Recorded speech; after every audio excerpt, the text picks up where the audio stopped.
So, in the previous session we discussed about what a cloud infrastructure is, and then we also saw many challenges in arriving at such a cloud infrastructure, but the thing that we concluded was one of the major challenge in a cloud infrastructure is security.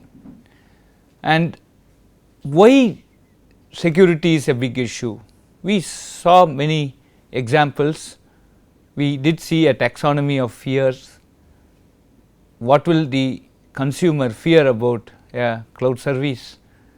And we did come to a conclusion that it is going to be a very big challenge for a cloud infrastructure to provide necessary amount of security.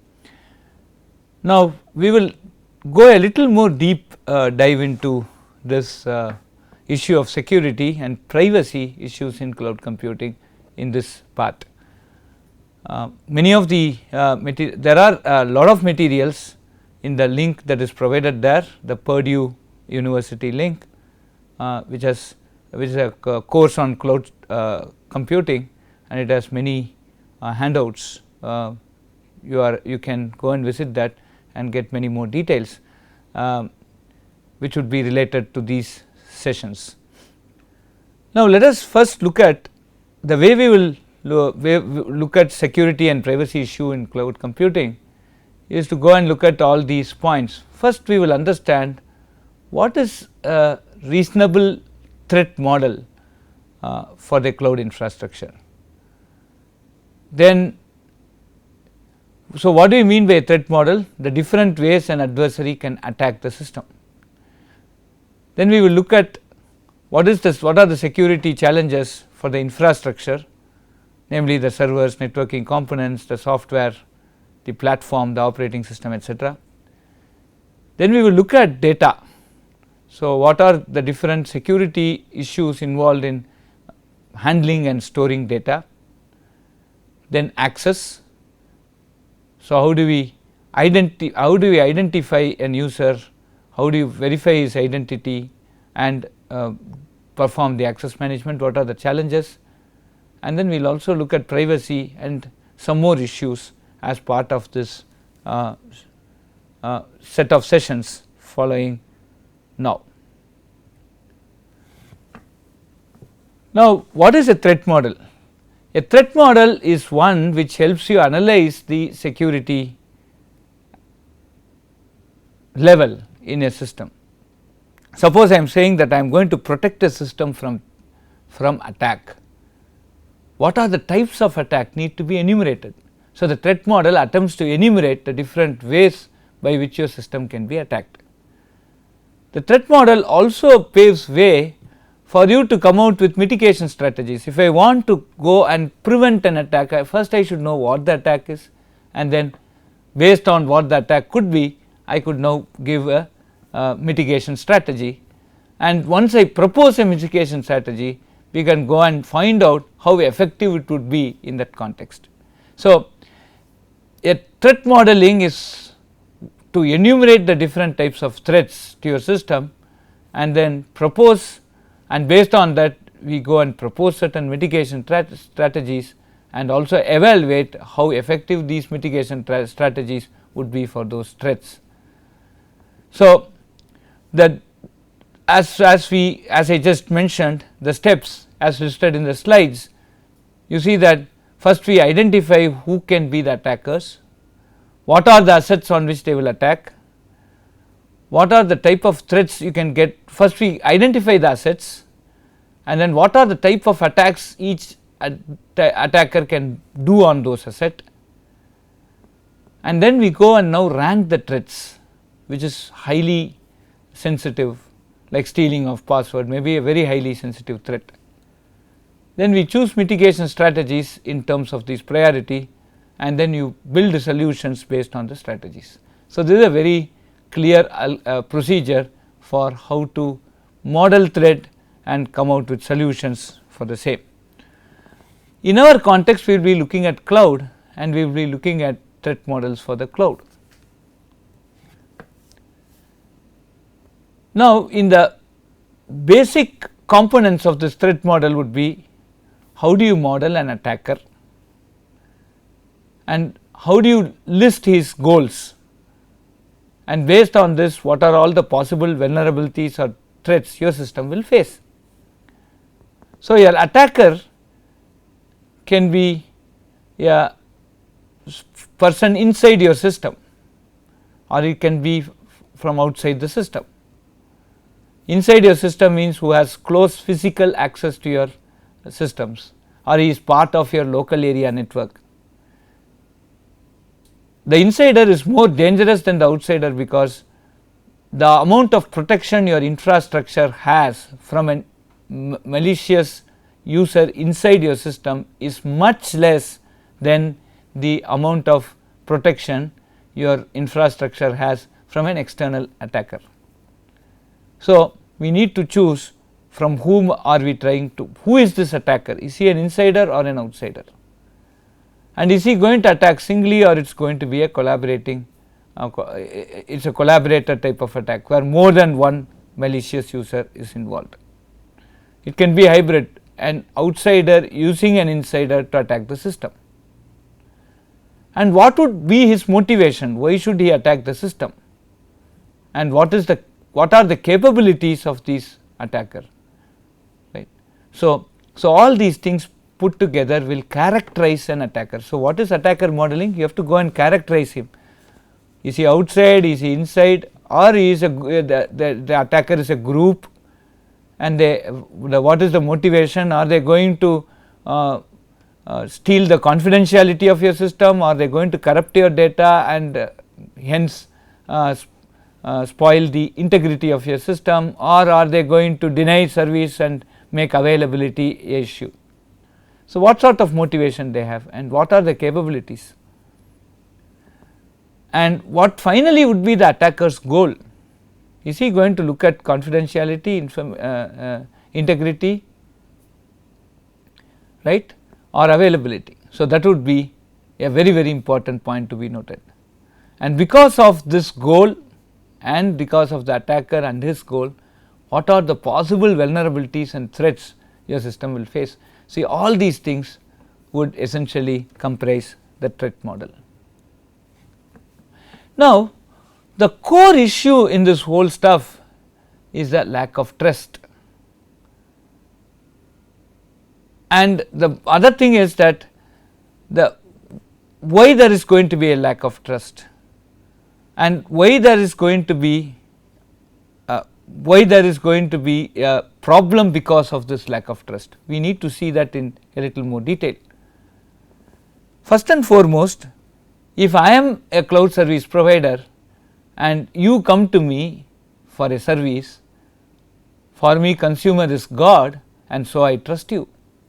So, every cloud computing provider will trust their customers.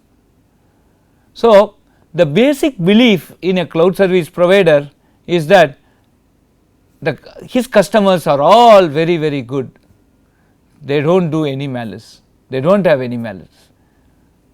If at all there is going to be an attack on my infrastructure, it is going to be by an outsider who is not my customer. So, this is one basic feeling which which is a psychological feeling, and that actually puts lot more fear into each of the customers, because again this trust is not transitive.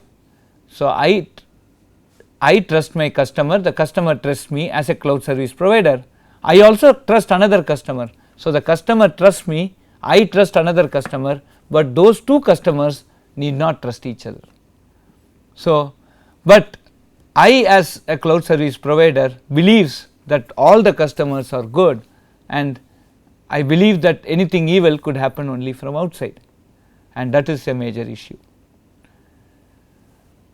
And given that two customers need not trust themselves, though I trust both of them and both of them trust me as a cloud service provider, the issue of logical isolation but physical sharing is going to be the cause of the major trust issue.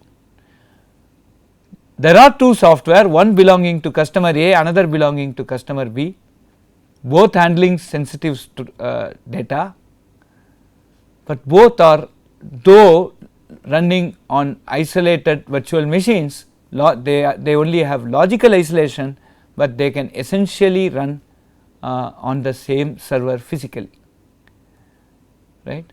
And so, two people who do not trust each other put their most sensitive software on the same physical server, depending upon some software which assures them logical isolation, and that is the major issue here.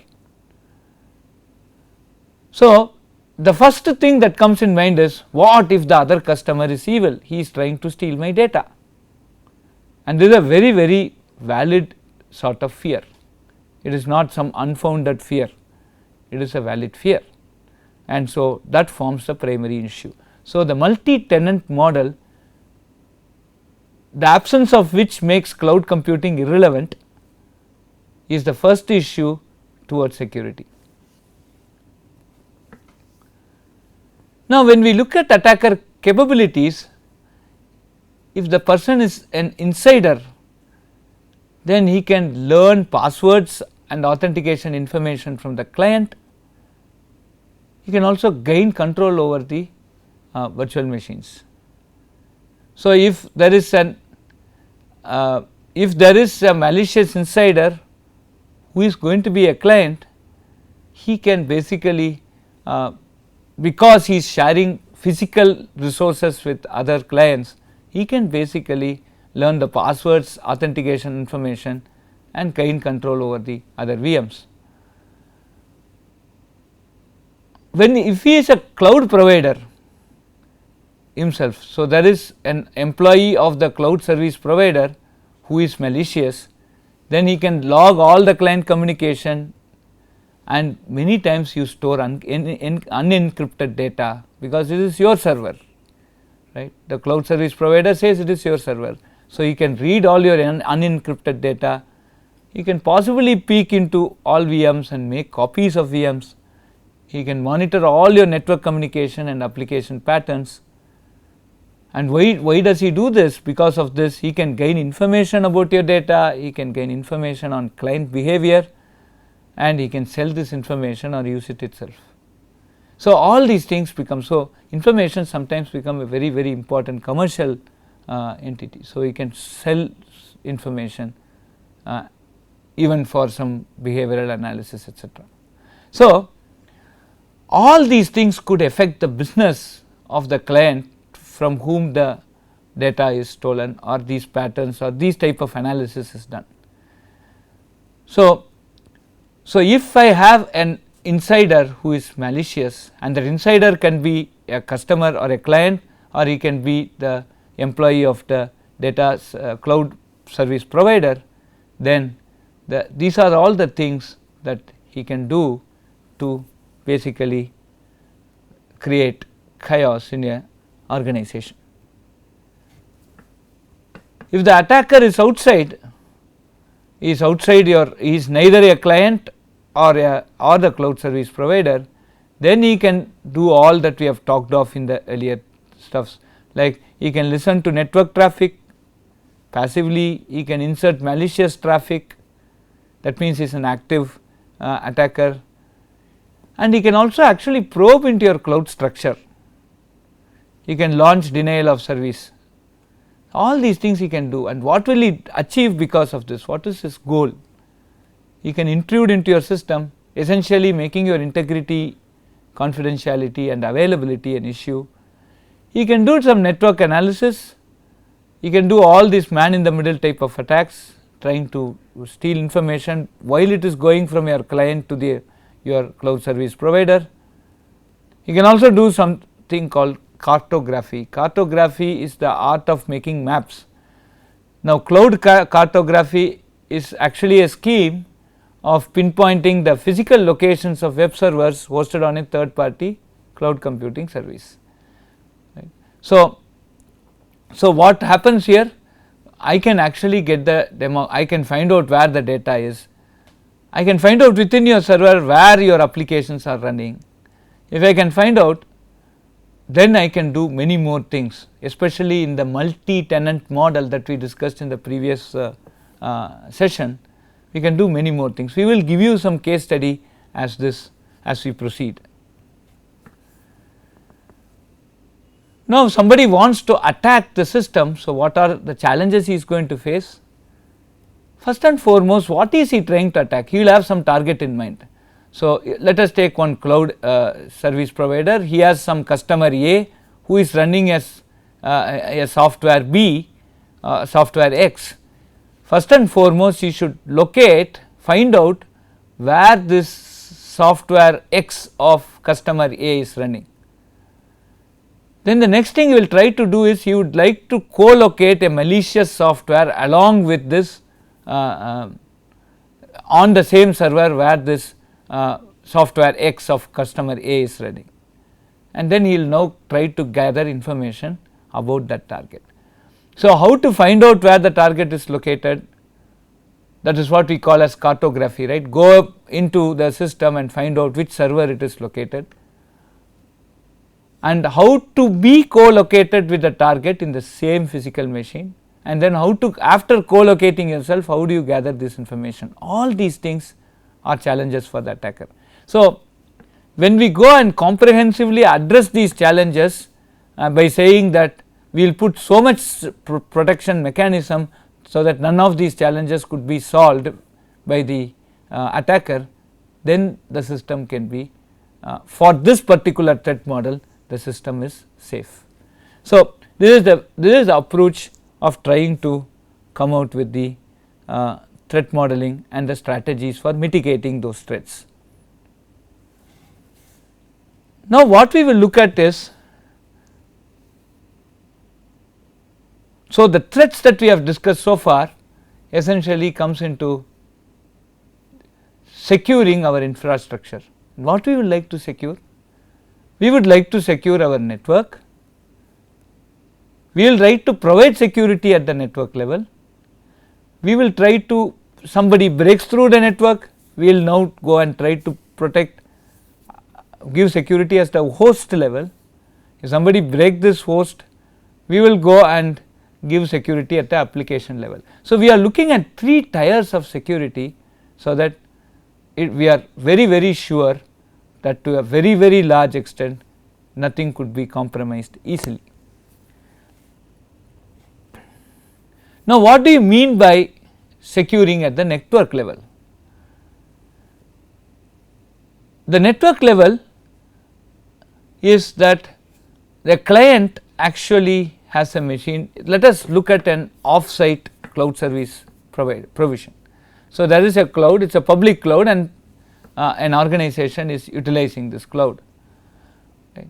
So, when we have this type of off-site cloud installations, the data from the client will go through a public network, physical public network to the cloud.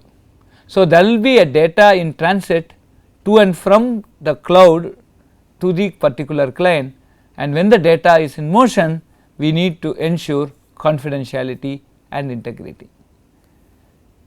The next important network level issue is access control. Somebody wants to access the cloud from outside, then we need to have authentication mechanism, strong authentication mechanism, then authorization. Once we authenticate, we authorize them to use certain resources, and then both the authentication and authorization need to be audited. This should be done for all the resources that are deployed on the cloud.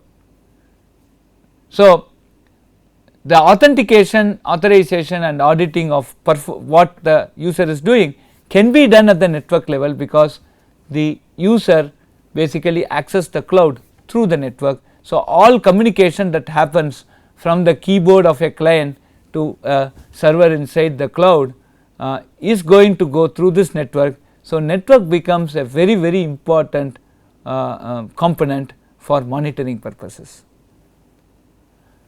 The other important thing, again when we look at security, we said confidentiality, integrity and availability.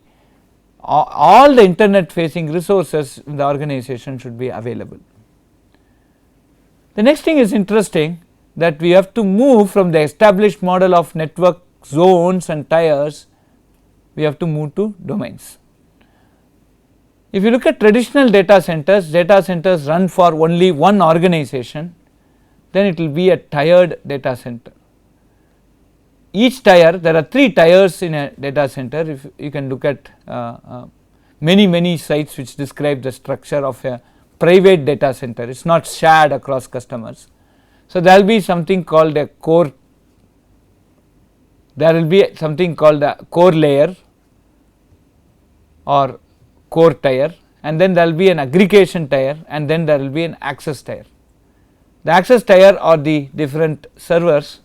They are access in the access tier, there will be network switches and network appliances which will be connecting to the different servers. All these connections are aggregated and then the core switch, and then they are fed into the core layer, where the core, in the core tier, it is the interface to the external world. So, the network appliances inside a data center can be divided into core, aggregation and access tiers, but this is a traditional way, and this is very much valid when we look at a data center serving a single customer. Now, when we look at data center serving multiple customers, now this type of a tier alone will not work, especially from a security angle. So, they go into setting up domains. So, setting up a domain shall deny access to outside traffic, resulting in some additional security. So, I could have different domains even within the data center, and this can basically help a lot in achieving security. So, that is another very important network level security feature. The risk at the network level again is independent of what type of service the client is asking from the data center. Already we saw some 3 models, the 3 service models: software as a service, the platform as a service, or infrastructure as a service. Irrespective of whether it is the S or the P or the I, that is what we call star AAS, the star can be anything. The network security that we are trying to propose is independent of the way the client is actually using it. In the next session, we will talk about host level security.